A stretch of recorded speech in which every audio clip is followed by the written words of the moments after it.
তো আজ থেকে মাধ্যমিক পরীক্ষা শুরু হলো। আমার সেই ছোট ছোট ভাই বোনদের সবাইকেই বলছি, ভালো করে পরীক্ষা দিস। তোদেরকে অনেক অনেক অভিনন্দন। আর বলছি, খাতা ফাঁকা রাখবি না, যা পারবি তাই লিখে দিয়ে আসবি ভাই। খাতা কোনোদিনও ফাঁকা দিবি না, যে পরীক্ষাই হোক খাতা ফাঁকা রাখবি না।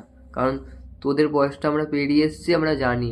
তোদের তো 11টা থেকে পরীক্ষা করেছে, আমাদের তো আলাদাই ছিল ভাই। 10টা থেকে পরীক্ষা, কুয়াশার মাঝখান দিয়ে পরীক্ষা দিতে যেতাম। ভালো করে পরীক্ষা দে, কোনো চাপ নেই। ওয়েস্ট বেঙ্গলে আছিস, পাস তো করবি। পাস ছাড়া উপায় নেই, সবাই পাস হবে। এবারে মনে হয় 99%ই না পাস করিয়ে দেয়। যাই হোক, পরীক্ষা দে ভালো করে। পরীক্ষা দে, পরীক্ষার পরে জুটি এনজয় কর, আর কিচ্ছু না। আর যারা আমাদের মতো অবস্থা, মানে যারা সেমিস্টার 4 দেবে, তাদেরকে আর কি বলবো? পড়ে যাও, পড়ে যাও, পড়ে যাও। আর কিছু বলার নেই, পড়তে হবে ভাই।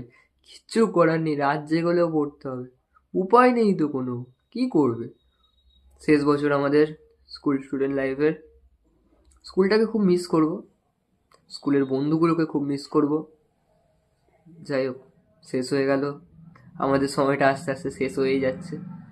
এই পরীক্ষা কটা দিনে আর দেখা হবে, তারপর তো সব যে যার আলাদা হয়ে যাবে।